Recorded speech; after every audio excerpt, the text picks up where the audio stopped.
Coleman. I'm the director of the Religion and Culture program at the Canadian Institute of Ukrainian Studies, and I want to welcome you to this roundtable on the crisis in Ukraine that is unfolding before our eyes.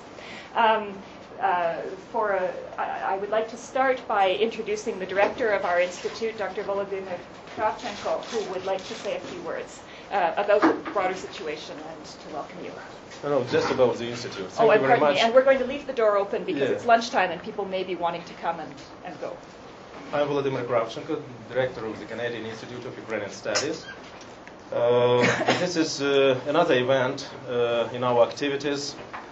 We are trying to provide intellectual assistance to what is going on in Ukraine within 3 months or so.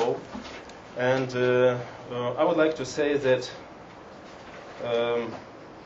we produce an expert knowledge. We're not just propagandists, not just partisans of any party, political party, or even Ukrainian community. We are the university unit, and I would like to say that Canadian Institute of Ukrainian Studies is a leading center in the field of Ukrainian studies in the West. Last year, we have launched a project aiming to establishing a new research and analytical unit within the institute. I mean, it would be the Center for Political and Regional Studies, and Dr. Bohdan Harasymiw, Dr. Taras Kuzyo,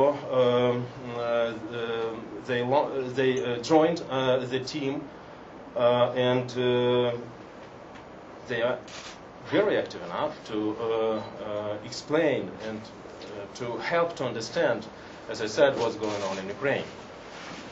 So when the political crisis in Ukraine erupted suddenly 3 months ago, we were more or less prepared to provide intellectual assistance to the course of events. Our experts offered 100 interviews, articles, letters, appeals.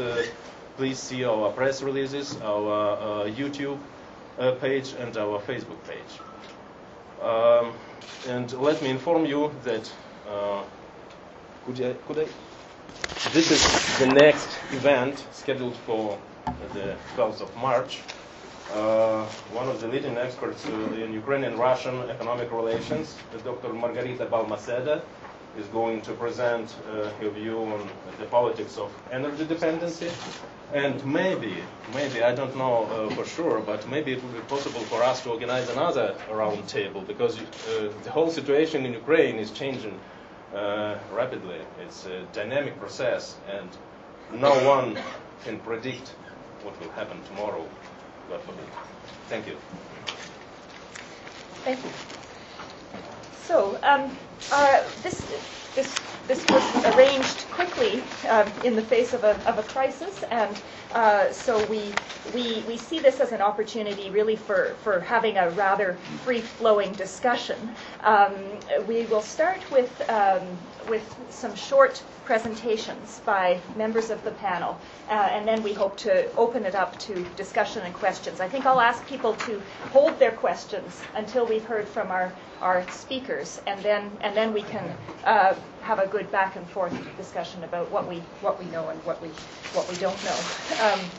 As Professor Kravchenko mentioned, this crisis began on November 21st when President Viktor Yanukovych's government announced that it was abandoning its plans to sign an agreement to strengthen ties with the European Union, and protesters took to the street. By December 1st, several 100,000 protesters were in Kyiv's Independence Square, known as the Maidan, the largest crowd since the 2004 Orange Revolution. I won't go through the long series of events that unfolded. However, we can say that that there was that by February 22nd, February 21st, a European Union mediated plan seemed to have created an agreement between Yanukovych and the protesters to form a new government and hold early elections. But that fell apart almost immediately. Yanukovych left Kyiv. Parliament on the 22nd voted to remove Yanukovych and to hold new elections. February 23rd, the Parliament began to assign new powers to the Speaker, for example.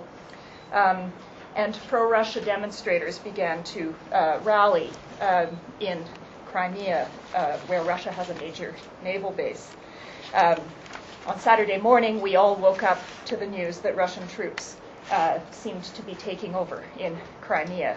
And so this week, we have been watching as Ukraine has appealed for international help, as supporters on both sides have taken to the streets in Ukrainian, Russian, and world cities.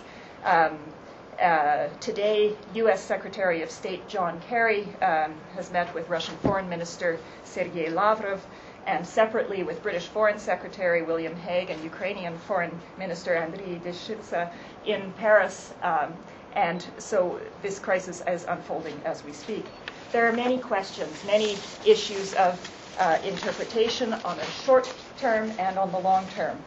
How we understand what happened on the Maidan in Kyiv, the Euromaidan process, affects how we evaluate what is going on now. And so I hope that today we can start to address some of these questions about background, about what was the Euromaidan. Why Crimea? Are Russians in danger? Who are these Russians? What about the far right on the Maidan in the new Kyiv government? Where are we now? How do we understand Putin's moves? Can we go back to that February 21st agreement, something that Lavrov emerged in Paris today saying should happen? How do we sort through the propaganda war? Does Putin really want a ground war? What are the prospects for a diplomatic solution? How are Ukraine's neighbors reacting? What can Canada do? I was at a pancake supper last night. Several people came up to me and said, "What can we do?" And so I know that some of you in the room will be here for that question. So these are some of the wide range of issues that we can address today. Our first speaker is Dr. Bohdan Harasymiw. He's the acting coordinator of the Center for Political and Regional Studies, and he's going to give us some background and lay out the issues. So go ahead, Bohdan. Thank you very much, Heather. Can everybody hear me at the back? Okay, good. I don't know whether I'll give the full background. I want to just give you my own perspective on this, which I view as a revolution, or at least a revolutionary situation. It hasn't eventuated in all the things that revolutions usually achieve. And I call it the unfinished and never-ending revolution in Ukraine, because I see it's connected to the 2004 and back in time, although I'm not a historian. It's a revolution away from Russian domination to independence, from post-Soviet kleptocracy and authoritarianism to democracy, liberal democracy, from corruption to a rule-based political and social order, and in general from an unsatisfying present for a large portion of the population to a better future. But back in November, as Heather mentioned, President Viktor Yanukovych unilaterally postponed the signing of the association agreement and deep and comprehensive free trade agreement with the European Union. And instead, he turned to Russia and received a $15 billion loan from Russia. The first tranche or installment of that loan was paid out, $3 billion. I haven't been able to verify this, but some reports say it disappeared like all the other loans that Ukraine had got up to this point, and the gas, which was to have been paid to Gazprom with that $3 billion, wasn't paid. I'm not sure of that, but I'm not terribly skeptical of that. This turnabout, without consulting Parliament, without consulting the public resulted in a protest staged in the Maidan, Nezalezhnosti, the Independence Square in Kyiv, and that protest lasted, as we all know, for about 3 months. In time, the demands went beyond the EU issue, that is, whether Ukraine was going to be with Europe or with Russia, and people expressed a general dissatisfaction with, starting at the top, Yanukovych, his entourage, the government, the corruption, dissatisfaction with his party, his politics, and his policies. Eventually, an agreement brokered by outsiders, with the help of outsiders, was reached, but Yanukovych fled. First he disappeared in the country, and then he left entirely. And in his absence, Parliament reassembled. Some of his own Party of Regions people went over to what had been the opposition, and the opposition became the majority, and it enacted a number of significant changes, appointed an acting president in the person of Mr. Kravchenko, selected a new prime minister in the person of Mr. Yatsenyuk, and a new government, disbanded the Berkut, the riot police. That's an interesting point. One of the props of the Yanukovych regime was, of course, the regular and the riot police and the internal army of the Ministry of Internal Affairs. Disbanding the Berkut, some have suggested, may be a way of allowing individuals who perhaps shot unarmed civilians during the demonstrations from facing responsibility. So things are very complicated in Ukraine, and that's just one little episode. And they made a number of other changes, and then they drew up some plans for dealing with the economic crisis, which is, as they discovered, is very severe because the country is bankrupt and needs billions of dollars immediately in order just for the government to function. Reason being, monies were misappropriated from the state. Taxes weren't collected. The energy trade was run as a business by the president and his supporters, rather than being run by a government department, and the revenues going to the state, and so on. However, as a revolution, this event lacked some of the important features of a true revolution, and therefore the possibility of achieving the final end is in doubt.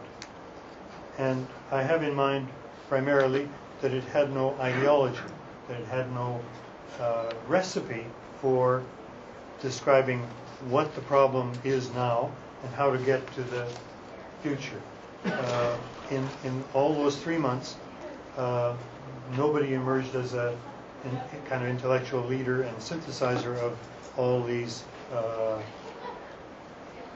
emotions and feelings to give them intellectual shape and to chart a way to the future. Secondly, it lacked organization. As we all know, the 3 leaders of the opposition political parties of Udar, Svoboda, and Batkivshina attempted to lead the Maidan, but they weren't always successful, and they didn't have the full confidence of the demonstrators out there in the Maidan. And no other leader emerged or group of leaders emerged out of the Maidan. So it was rather amorphous. In a way, that's not a bad thing, because it showed that the whole thing was spontaneous. It was natural. It wasn't being engineered or scripted by somebody from the outside, or it wasn't being hijacked or potentially hijacked by some self-declared revolutionaries or self-declared saviors of the country. So revolutions are complicated. It's not it's not a simple thing with a simple formula. So thus far, this revolution has not achieved any comprehensive revolutionary change. It hasn't resulted in full change of the dominant idea politically being going from authoritarianism to democracy. It hasn't achieved comprehensive change in personnel, as you've seen in the makeup of the new cabinet. Cabinet is actually not quite the right term, because it doesn't work like in a Westminster model. It's something else. Anyway, the cabinet consists of some old carryovers from the old regime and some new people. In this regard, I have to say the release of Yulia Tymoshenko and her appearance on the Maidan, although it stirred a lot of people, did not stir all of the people on the Maidan. And this is understandable, because in their radical mood, they want a total change. And she is identified with the old regime. There's just no getting away from that. And if she runs for president, I doubt that she's going to be successful. I really believe this is a genuine revolutionary movement and urge, and the people most committed to this radical change will not accept her for this kind of carryover. There are some new people in the cabinet, including Parubi, the leader of the right sector, Pravi sector, which raises a few eyebrows. And lastly, I would say it has not achieved yet a fundamental change in the relationship between the people and the rulers. Although a step in that direction, at least one step in that direction, has been taken, and that is the reversion to the 2004 Constitution, and going away from the presidential or president-dominated system to a parliamentary presidential one, in which the parliament has greater power than the president. Well, and then there's Moscow, then there's Mr. Putin. It may be blocked from achieving its ultimate objectives in those three respects that I mentioned by Mr. Putin. Yesterday, as I was glued to my computer screen, my monitor, I think I must have fallen through the glass and down the rabbit hole into the topsy-turvy world of something very odd. There was Mr. Putin saying that what had occurred in Kiev was not a revolution, but a coup, and that therefore Mr. Yanukovych was still the legitimate president of Ukraine. But Yanukovych is finished politically. He also told us that. And then later on he says, well, insofar as there was a revolution, then I'm not bound by the Budapest Agreement of 1994, where Russia and the United States assured the security of Ukraine in exchange for Ukraine giving up its nuclear weapons. The armed men in uniforms in Crimea are only freedom fighters. They're just a local militia, but they're equipped completely with Russian trucks, armored personnel carriers, weapons, and uniforms. Well, I'll let David talk more about Mr. Putin and his intentions here, but it doesn't look to me like he's going to allow this to proceed to its logical conclusion. By and large, this was a non-violent revolution. This is why Mr. Putin's part in this is very important. By and large, this was a non-violent revolution. And scholars who study violent and non-violent revolutions, or revolutions of all kinds, say that there's something significant here.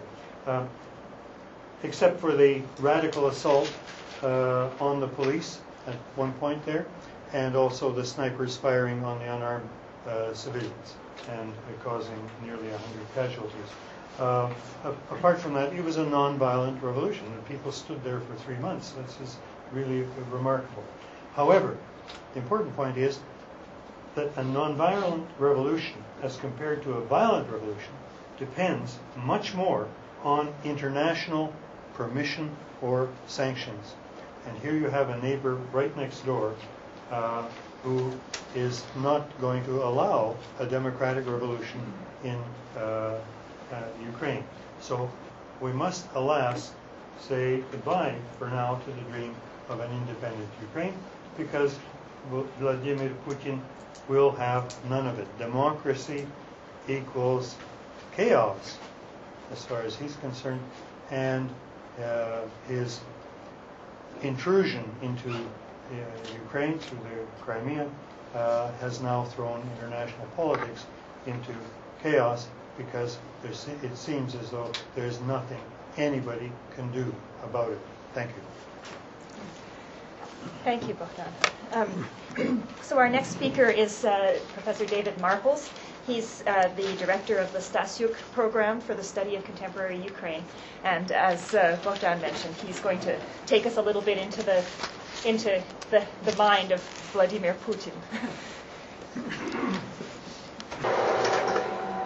Okay, what I wanted to try and do in this brief talk is to try and get inside the mind of Vladimir Putin. As background, on the 2nd of March, Russian troops invaded Crimea, an autonomous republic of Ukraine, in which 15,000 sailors of the Russian Black Sea Fleet are stationed. What was the Russian president thinking in escalating the world crisis over the past week? Why has a politician whom many consider to be a rational actor chosen to intervene in Ukraine? Analyzing the mind of the Russian president is not a simple task. His statements are often contradictory. He maintains, for example, that Ukraine's new leaders should have kept to the deal brokered by the European foreign ministers on February 21st that would have entailed President Viktor Yanukovych remaining in office until the new presidential elections took place in December. However, Russia took no part in that discussion, nor did it sign the agreement. And perhaps most significant of all, it has not demanded the return of Yanukovych, despite the fact that Yanukovych fled to Russian territory. President Putin also maintains that because of the collapse of the EU brokered deal, Russia is no longer bound by the terms of the 1994 Budapest Memorandum, by which Russia, the United States and the UK committed themselves to guaranteeing the security of a non-nuclear Ukraine. In essence, according to this line of reasoning, the Euromaidan leaders carried out a coup. Yet it was precisely as this deal was being debated that the ex-president ordered troops to use live ammunition on the protesters, causing the massacre on the square.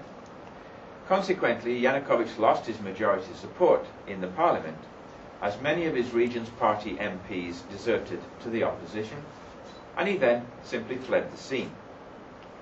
But putting these illogicalities aside, what else do we know about Putin's thinking on the situation in Ukraine? What can have prompted him to flout the Budapest Memorandum and perpetuate and give new credibility to the old canard of Russian aggression against Ukraine? So I'll assume for the moment that I am Putin. You'll have to imagine that I maybe about this big, this big, but nevertheless, the next couple of paragraphs are me as Putin.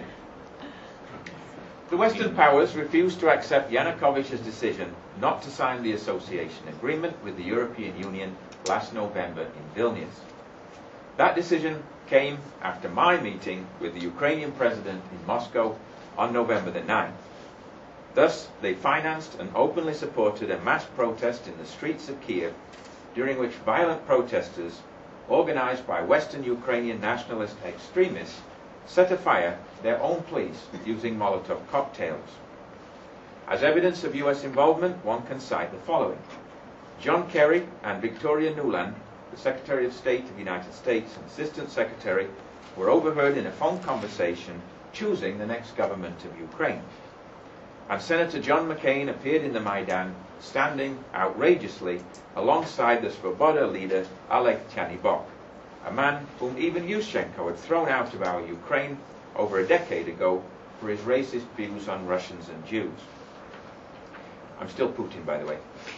Once the mobocracy had attained the removal of Yanukovych, it elected its own government, composed mainly of supporters of Euromaidan, and one devoid of any members of the Regions Party, formerly the largest party in Ukraine, and the Communist Party, the parties traditionally supported by Russian-speaking Eastern Ukrainians. Moreover, the interim cabinet promptly banned the controversial language law that had permitted Russian-speaking parts of Ukraine to conduct business in their own language. The fascist leaders in Kiev had declared war on Russian and Russian-speaking residents of Ukraine. But to understand Putin's perspective, one would need, I'm David Marples again now, one would need to delve deeper. Here is a politician who would fit neatly into what Lenin perceived as the Russian chauvinist back in 1922 when the Soviet Union was first forming. An adherent of the view that Kiev, or more correctly, Kiev, is the ancestral and founding city of the Rus, the East Slavic nation that accepted Christianity in 988 and eventually divided into three component parts of that same family, Russians, Ukrainians, and Belarusians, united also by their adherence to the Orthodox religion. On several visits to Ukraine in past years, Putin made it plain that in his view, Ukraine is not a foreign country. But one could actually take that a bit further. In his view, it is not even a country, but rather, to cite what Metternich once said about Italy in 1847, a geographical expression. It is an anomaly that derived from what the Russian leader perceives as the greatest tragedy in history, namely the collapse of the Soviet Union in 1991. During one visit to Kiev, he made reference to the Treaty of Pereyaslav in 1654, when Russia and Ukrainian Cossacks under Bohdan Khmelnytsky signed a treaty in a war against the Poles. Ironically, it was on the 300th anniversary of that treaty that Nikita Khrushchev, in what some sources have described as, quote, a drunken moment, chose to give Crimea to Ukraine as a gift from Russia. It is, of course, quite reasonable to give a prized possession to one's brother. But if that brother subsequently leaves home and renounces all family ties, i.e. Ukraine in 1991, then it is not a gift, it is a theft. For Putin, Crimea, and especially its port of Sevastopol, is sacred Russian soil. The port survived two great sieges after its conquest in 1783, one in the Crimean War of 1854-56, and another in the Great Patriotic War of 1941-45 against Hitler. Sevastopol is just one of the original hero cities designated by Stalin in May 1945. There were only four. The others were Leningrad, Stalingrad, and Odessa. Equally important, Crimea is the one place in Ukraine that he can recognize as ethnically Russian, though that recognition implies a striking lack of recognition for the Crimean Tatars, who were deported by Stalin at the end of the war and are still struggling for their rights today. It is still unclear what the Russian leader really hopes to gain from intervention. His statements do little to clarify the issue. Having secured all the main Crimean military bases, he declared on March the 4th that there had been no invasion and no order to attack. Yet the actions of the mysterious forces who took over the parliament in Simferopol, or the airport, and the military bases, followed directly Putin's own request to the Russian Duma to deploy troops across the Ukrainian border. What is clear is that nothing in Vladimir Putin's world will ever be the same again. Already, Yulia Tymoshenko, a presidential candidate, has declared that she would remove the Russian Black Sea Fleet from Sevastopol at the earliest opportunity. The Americans are talking of asset freezes and trade embargoes.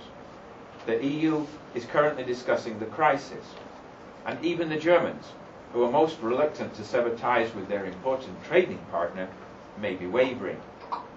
The man who was nominated for a Nobel Peace Prize for brokering peace in Syria will surely never be seen in the same light again by his G8 or EU partners. And he's managed to convince skeptics that what some have tried to claim for years, Russia, in essence, has retained its imperialist outlook and become a predatory state that seeks to swallow its neighbours, that it operates less like Russia and more like Russia, trying to regain its lost empire. And I think such comments until recently sounded far-fetched. Putin single-handedly has succeeded in giving weight to even the most outlandish of such claims. Whatever the outcome of this crisis, it's difficult to see where the lengthy political career of Vladimir Putin goes from here. He's one of the most self-obsessed and egotistical leaders of the contemporary world. But this time, he may have gone too far.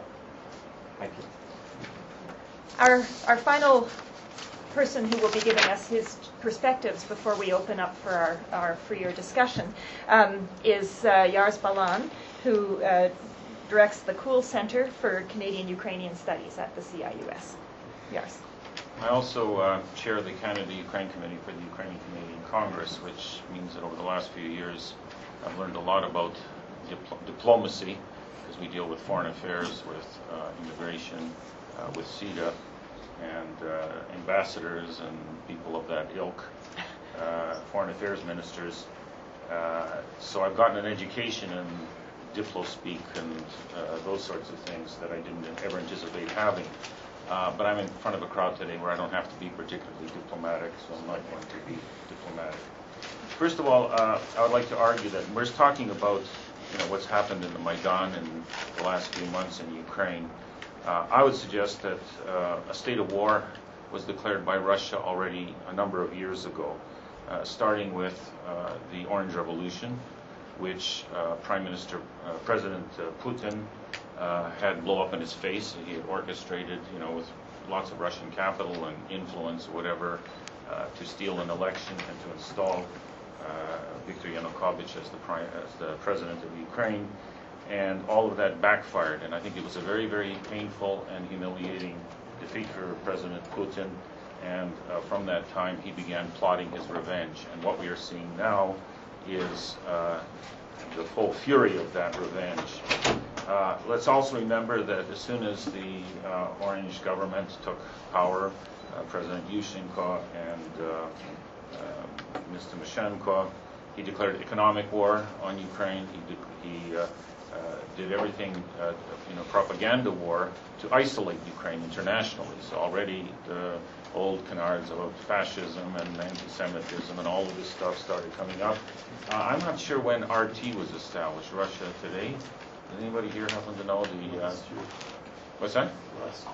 Oh no, it's been on for longer. Yeah, it's been. But this was I think a very deliberate move to have an outlet of English language propaganda to counter the BBC and Al Jazeera and the CNNs of the world. He poured, I think, $400 million, I think, was the figure that I see, to get the Russian message out. This, of course, has now escalated into, this escalated as propaganda war and economic war.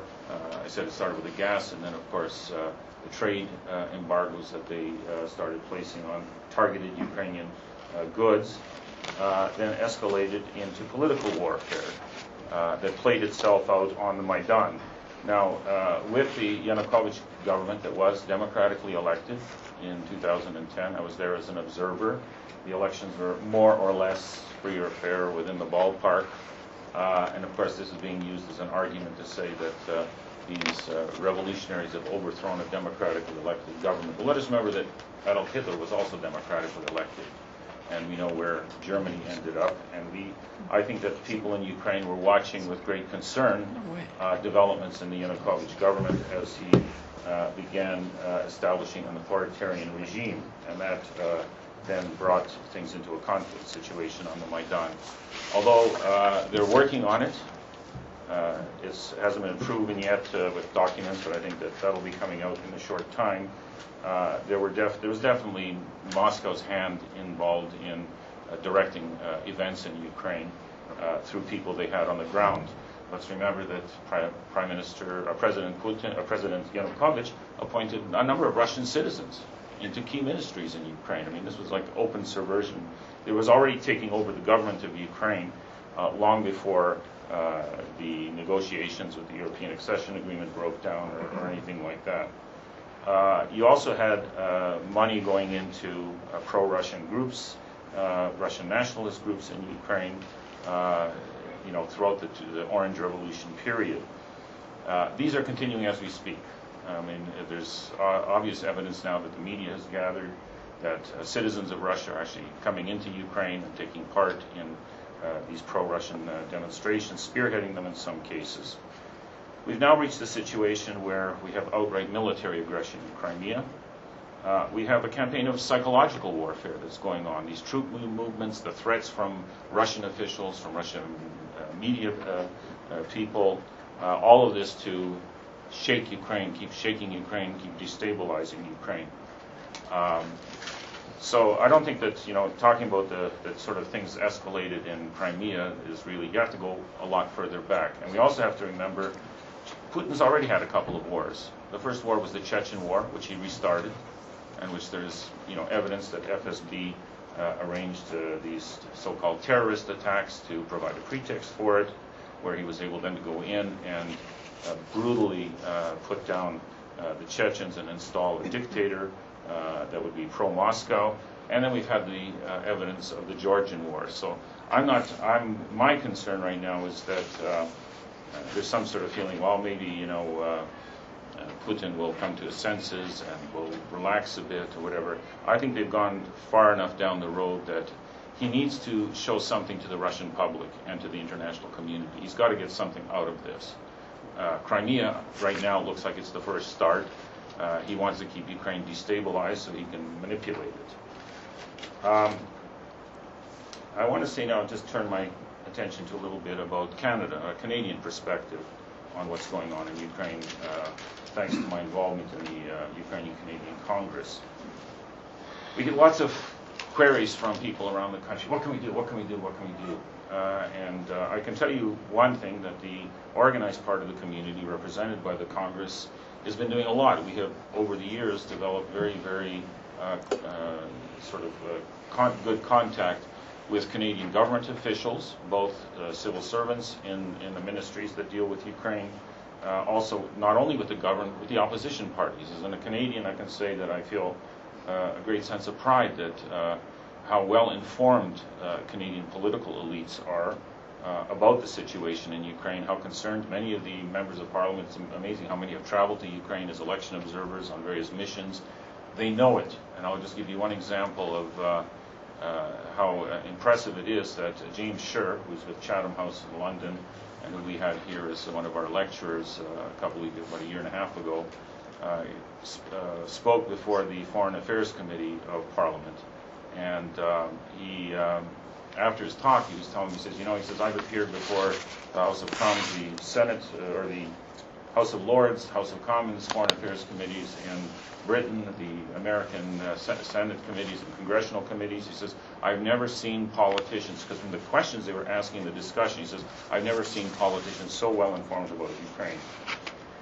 Thanks to the efforts of the community, Canada has been very much engaged in Ukraine and is playing a role in developments there. Of course, Canada is limited in what we can do. There are declarations of support and solidarity. The community, there are visa restrictions, targeted sanctions, all of these things are on the table. Canada has now withdrawn its ambassador to Russia. It's a symbolic gesture. The staff is still there. There's still an embassy. But you send a message in these ways. We are terminating our military cooperation with Russia as well. Again, more of a symbolic gesture than anything. And of course, Canada is coordinating with both the Americans and the European community in trying to develop a response to the situation. In terms of what ordinary people can do, there are a number of things. One thing is the Congress is collecting money for humanitarian need. A lot of this is being targeted to the victims of the Maidan killings, the people who have been injured, their families who are in very difficult straits. We are active in organizing demonstrations across the country. We are active in speaking with the media, and I know there are people here who also have been on the media talking, informing Canadian public about what's going on in Ukraine from their point of view. Personal contacts. I mean, one of the amazing things about this, and this is something I think historians are going to study later, is how incredible it is that even though we live so far from Ukraine, it is possible to follow things almost minute by minute through a variety of sources. You can live stream Ukrainian television, and you're watching. They're doing an interview with something. He says, "Oh, we're going to cut away to this street because there's a clash," and then they've got a reporter there right on the scene with cameras, and as it's happening, you're watching it. You've got excellent websites.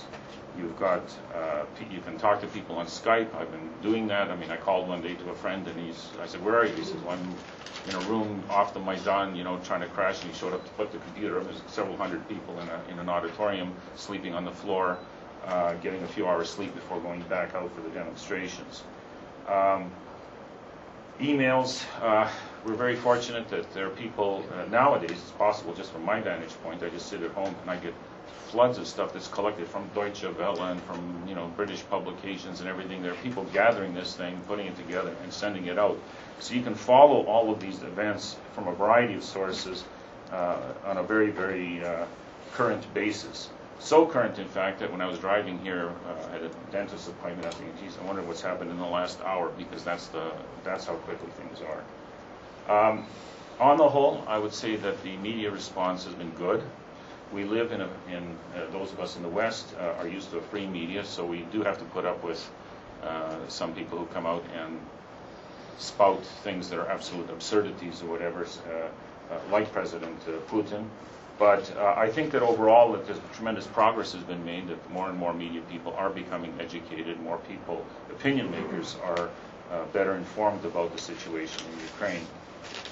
Just to conclude, and this is probably the thing that we're going to need to do, we can do the most, both in academia and in the Ukrainian community in Canada, and that is to counter the disinformation with real information in any way we can. In Ukraine, there's been a campaign to get people to phone their friends in Russia, to email them, to engage them directly and say, look, we're not fascists here, this is not a coup, this is, and it does have an effect. It seems to be having an effect that Russian society slowly is becoming aware that the version they're getting from their media isn't the final version. In conclusion, I just want to end with a quote.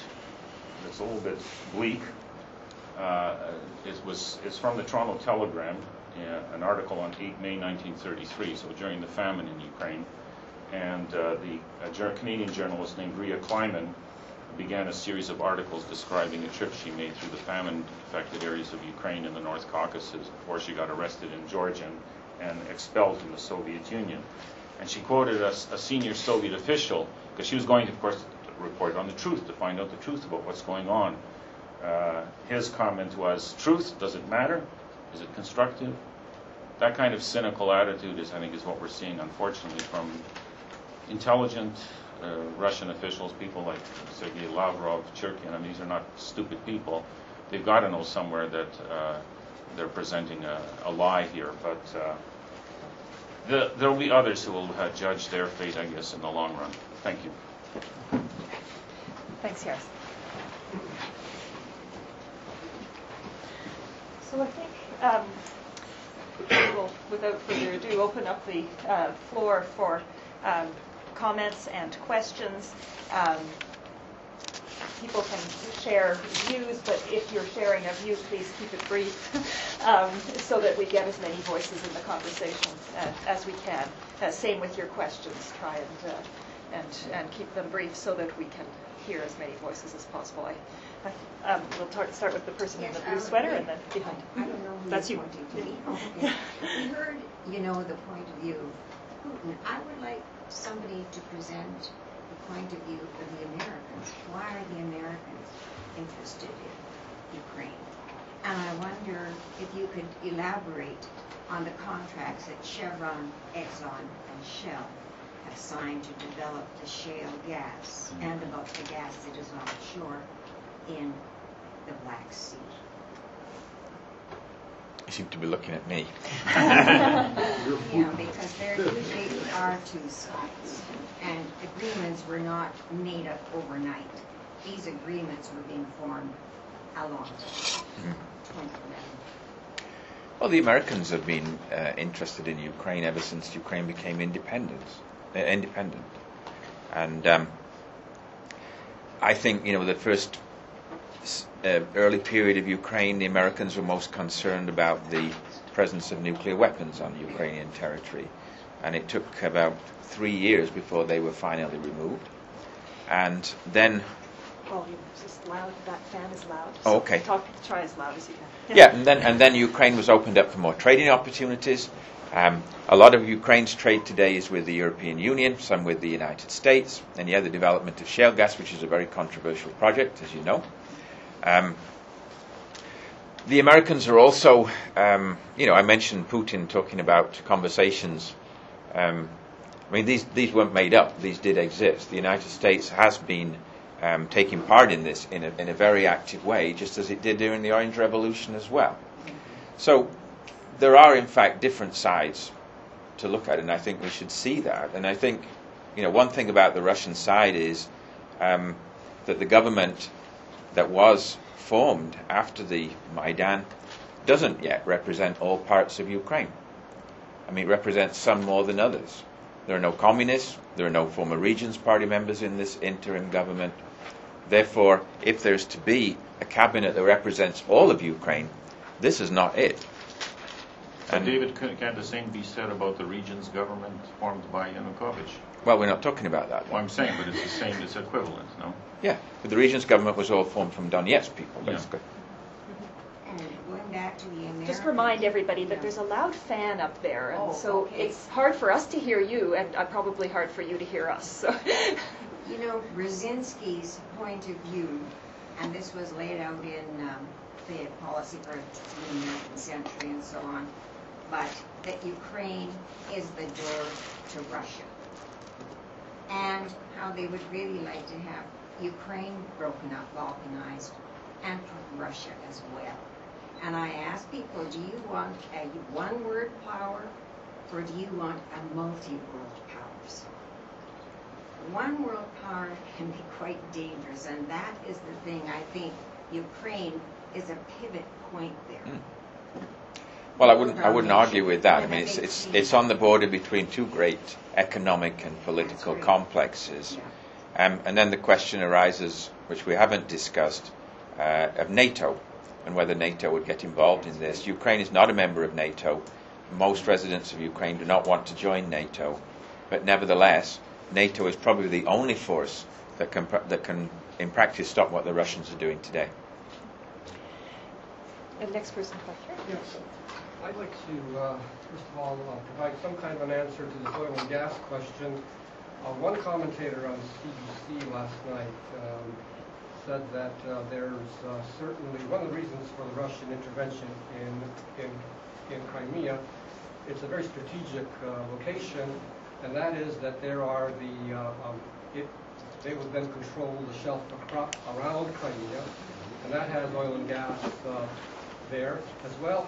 It would be a way for Ukraine to diversify, as well, it would be a way to prevent Ukraine from diversifying its energy imports, because there is the possibility of building energy pipelines across Turkey into Ukraine. So Ukraine would not be as dependent on Russia for its oil and gas. As you know, I think this is one of the Achilles heels of Ukraine today, is that it's almost virtually 70 or 80% dependent on imports from Russia for its oil and gas, and Russia has played that energy card on Ukraine and on Europe also through Ukraine before. So that's just a comment on that. Come to our talk next week. On that question. I'd like to now throw a little bit of levity into this, I guess, conversation. And I'll begin by saying that I haven't heard such bald-faced lies from politicians and diplomats from the Russian side since the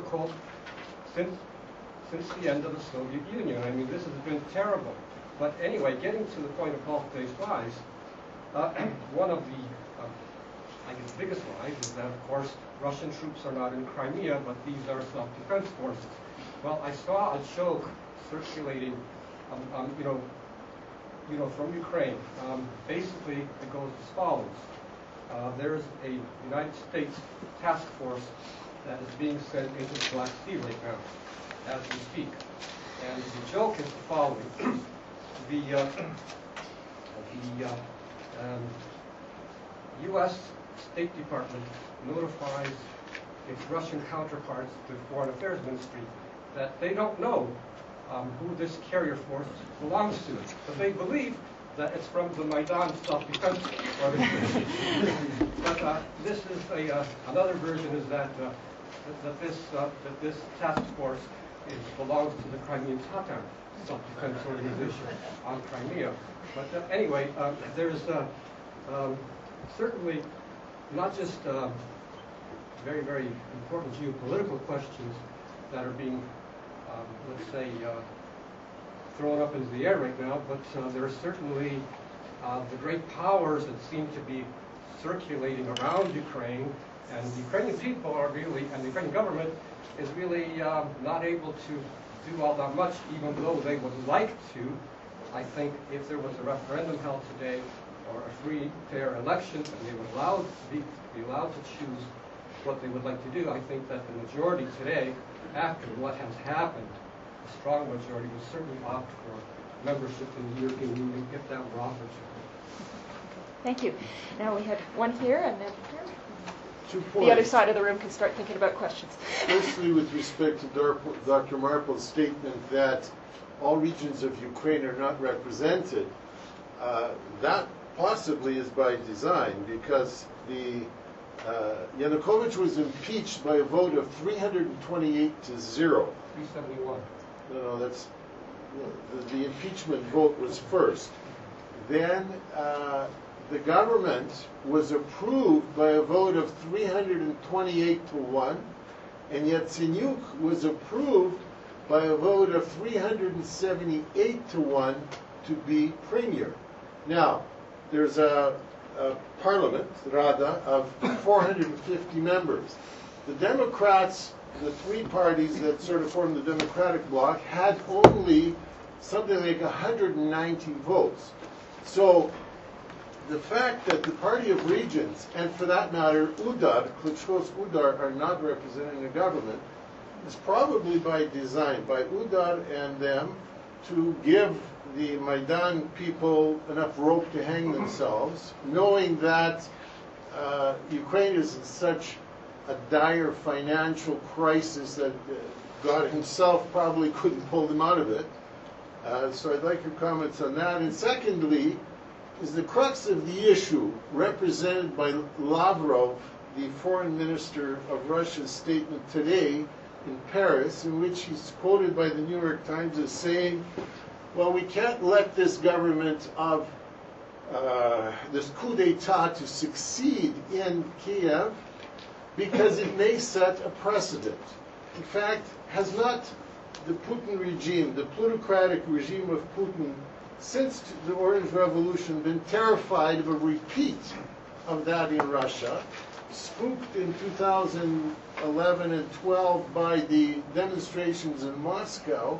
So is not really their agenda governed by that basically mafia state also staying in power and not allowing things to happen in Russia the same way they happened in Ukraine? I don't know if Bohdan or David. Well, I will answer, but I'll let you go first. Bohdan. I think you've made a good point. If the Parliament itself has voted for these office holders and this government by such overwhelming majorities, then it's a bit petty to quibble about whether they really represent all of Ukraine. The former government didn't represent all of Ukraine either. As far as the question of the coup is concerned, it's again one of these interesting illogicalities that the Maidan demonstration, which was not a coup, because a coup does not take 3 months. A coup is a very rapid seizure of power by an armed group. So it fails on the grounds of definition. But if that was that coup was wrong, then how does Moscow justify that the man who leads a 3-man parliamentary delegation in a 100-seat legislature in Crimea becomes the prime minister of Crimea, and then the armed forces move in and shut down the bases of Ukraine? That's not a coup. That's something to chuckle about. David? I think it's clear that many of Yanukovych's MPs, those in the delegation of the Regions Party, have deserted him. There's no question about that. I think one big question is what's going to happen to the fairly defunct Regions Party in the future. What is going to be the political representation for these enormous cities of eastern Ukraine, which have been the chief power bases of Ukraine ever since independence? I think it's too simplistic to hope that they will simply switch to a different allegiance. In terms of Udar, I believe that they made a conscious decision not to be included in this cabinet. They didn't want to be included. They would take part in future elections. But I think it would be amiss to say that Udar wanted this revolution to fail because they were participating in it. And Klitschko was one of the prominent people on the square. He was there throughout at different junctures. So clearly, Udar was supportive of what happened in Ukraine. I think that's fairly clear. And I think Bohdan answered the other question. Sorry, sir, I just realized I had told someone before you, so you may know. I have a question, and it could be to David or to anybody else. On the map there, my question is twofold, actually. You had 2 approaches. One was a linguistic approach to Ukraine, and another one was an ethnic approach. I'm just curious about how you define ethnic Ukrainian and ethnic Russian. I find it a bit puzzling. And then my second question, I have a bit of experience with Ukraine, mostly from a cultural linguistic, being meddled into a very controversial couple of cultural events there. And I just want some elucidation on how exactly the linguistic situation is also politically coming. We live in a bilingual country, I come from a bilingual country. It seems that language has huge symbolic power, which obviously works here in this conflict. And it seems to me that there's very, very little accommodation from one group to the other in this linguistic conflict. And no, it's not just a linguistic conflict. Anyway, those 2 questions. Well, I would say, first of all, it's not a linguistic conflict at all. And, quite a large number of the people demonstrating in the square were Russian speakers. And that point was made evident, several times. Ukraine had a controversial language law, yes, but in fact, the whole essence of this protest was first of all pro-Europe, and then it was about corruption, and finally it was about getting rid of the Yanukovych government. The issue of language didn't come up at all. I think Putin is actually using language as the excuse in order to foment problems or give Russia a reason to intervene. But that reason didn't ever really exist. No one has persecuted Russian speakers in Ukraine. The language law by European standards that was introduced by Kravchenko and others satisfied the Europeans, but it annoyed other people precisely because of the difficulty, I think, in promoting the Ukrainian language in Ukraine. And if you look north to Belarus and what's happened there, you see a situation where the native language has been emasculated completely, and 80% of the population now speak Russian. Therefore, pushing language forward as a kind of cultural goal seems to me quite reasonable. When you say ethnic Russians, I was referring to the population of Crimea, where you have a division. You have something like 59% ethnic Russians, but 77% Russian speakers. And the remaining group would be the Crimean Tatars. But these are people originally from Russia at some point. They are not Ukrainians. So I'm not talking really about self-definition. I'm talking about where they actually originated when I say Russians there. The rest of Ukraine, the eastern regions, perhaps some of them have 30-40% ethnic Russians, but they still have Ukrainian majorities. If I could just sorry. say from personal experience about language, the language situation seems to have changed in society in Ukraine. Formerly, at the very beginning of the period of independence, Ukrainian speakers in a Russian-speaking environment, like Kiev, for example, would be made to feel inferior if they didn't speak Russian, and it could be a source of friction between the two camps. Presently, there is no such friction or tension. People will act respectfully towards each other, whether the other person is speaking the other language or not. And it doesn't come up that way. The other point is there have been no complaints about the mistreatment of Russian speakers in Crimea or in Ukraine anywhere up to this point. So this is a totally fabricated excuse that Mr. Putin is using, that they have to be protected. I would like to draw the attention to the... Could you raise your voice a bit, please? It's hard to hear you. It seems to me that we, speaking from the European point of view, from Canada, neglected to a very large extent the internal political situation in Russia.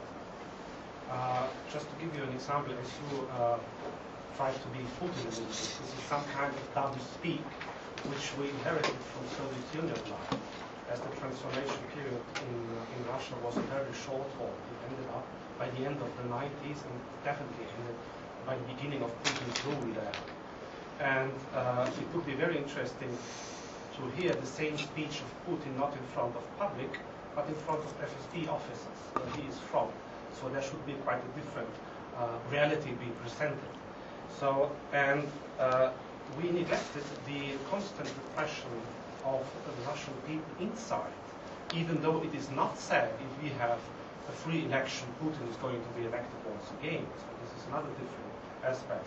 And you just handed, I don't know who handed out the letter here of Andrei Zubov, which I was reading yesterday as well.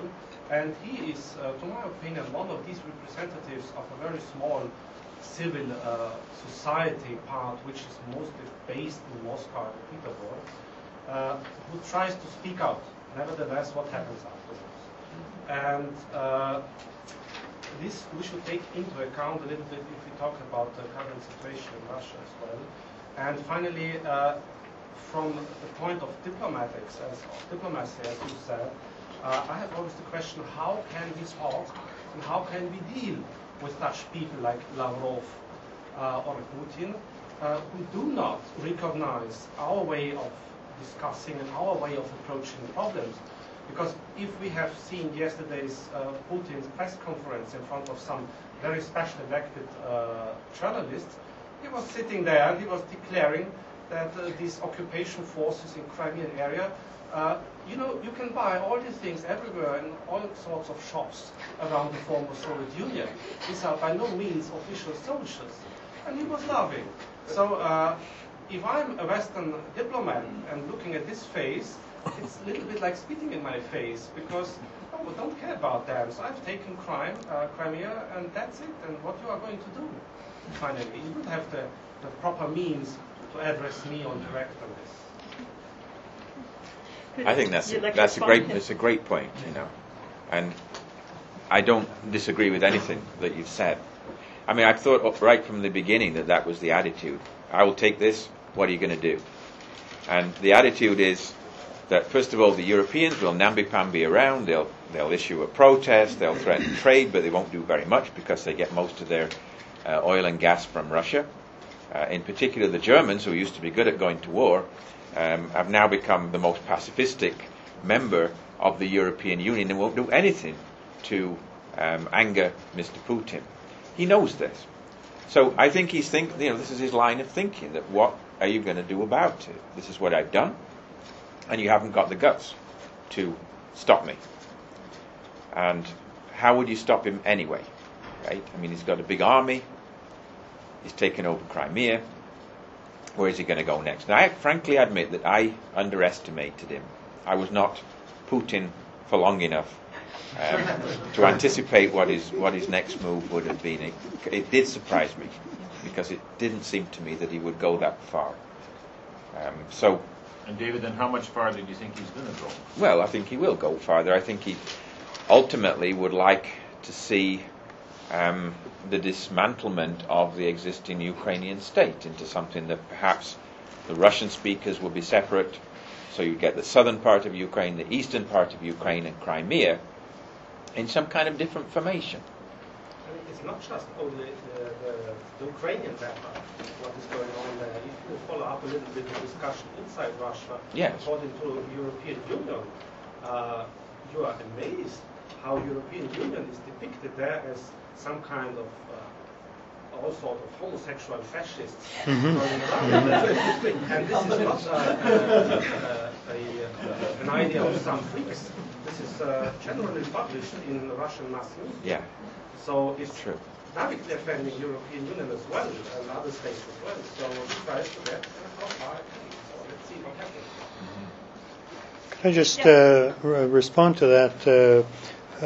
Somebody suggested, and I tend to agree with this, that this interview that Putin gave yesterday was mainly for Russian consumption, Russian domestic consumption, and this is what they've come to believe. And as far as this incursion into Crimea is concerned, I think he's going to get away with it.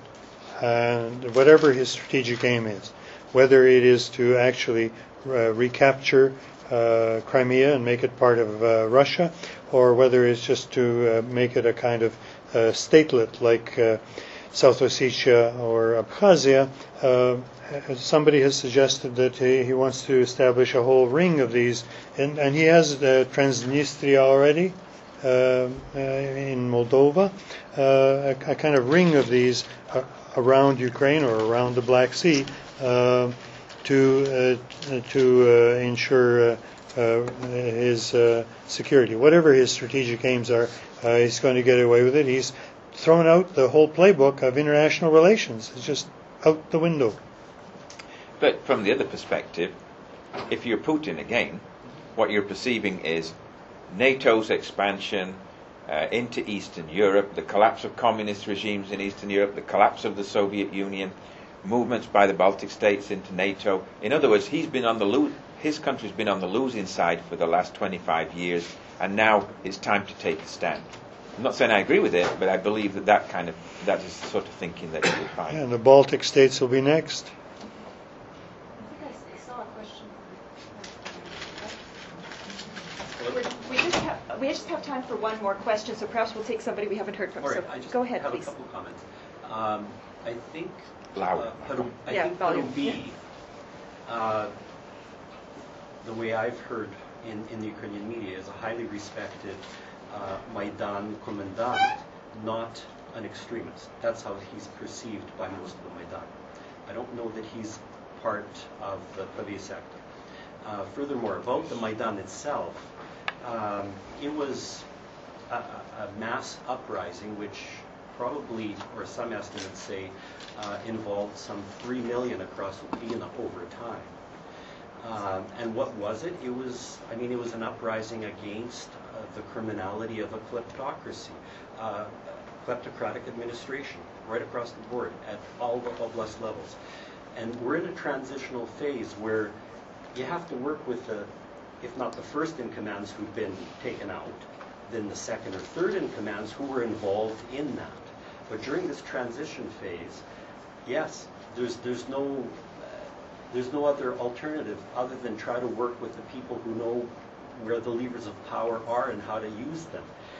So they're in a really difficult position because it sort of flies in the face of the revolution, of the mass movement. Now, my question is very specific, though, about the 94 guarantee, the Budapest guarantee. If it's totally disregarded by the guarantors, where does this leave the rest of the non-nuclear powers who may have thought, well, you know what, if you guys are going to guarantee our safety, we're not going to vie for nuclear arms. But now that you guys disregard it, we're all going for nuclear arms because we're all in this together. Yep. It's a very important question. Yeah, I agree. Anybody want to respond? No, I just think it's a great question. Those are Really good important points. Thank you. Yes. One last point. Or yes. You know, I've lived in Latin America for about 20 years, and I read Spanish. And it's very interesting the news I get from the Latin American papers compared to the news I get from the media here. For example, we haven't talked yet. We've said fascist. Did they say the fascists? Well, I'm afraid there were some fascists there. Yesterday, a Latin American from Sweden, who is a journalist in Latin America, wrote an article about a man very high in the Swedish army that was a fascist that spoke in Maiden Square, and what he said and so on. So he was fired yesterday. So you have the fascists there, you have the Israelis there, you have all these groups, and what happens? The ordinary people fight for the right thing, a revolution, and they want freedom, and they want democracy. But do you know what has happened in Libya? What has happened all around the world? What has happened in Latin America? They often end up being dead, while the powers that be take over and run the country. And that's what I'm afraid is going to happen in Ukraine, too. Well, there's nothing like ending on a happy note, eh? But that's reality. I think we had one comment just from somebody who's thought about this nuclear issue. So we'll let you take the last word, Jordan. Throughout 1992 and 1993, when the United States, Russia, and Ukraine were negotiating over Ukraine's nuclear stockpile, initially Russia and Ukraine they were agreeing to security guarantees in what would become the Budapest Memorandum. But the United States, the administration at the time, pushed for changing the wording to assurances. Yes. Because this wouldn't have to go through Senate. There wouldn't be any political kerfuffle on the part of the Americans. So the Budapest Memorandum, when you hear this tossed around in the media, it essentially is just a piece of paper. It's assurances. It's goodwill. There's no legal kind of backing to it. Thank you. That's depressing. but That's like helpful. Chamberlain waving that piece of paper. And can I just add that Jordan wrote his master's thesis on Yes, this on topic, this so topic, it is an yes. authority. That's why I thought we should get his view. Yeah. Okay. Excellent. Well, I want to thank all of you for coming and for your active engagement and wonderful questions. And we please follow our our people are in the media. If you go to our website, you can see reports of what we're doing, and we will continue to hold events as things unfold if needed. So, thank you very much. Necessary in Crimea.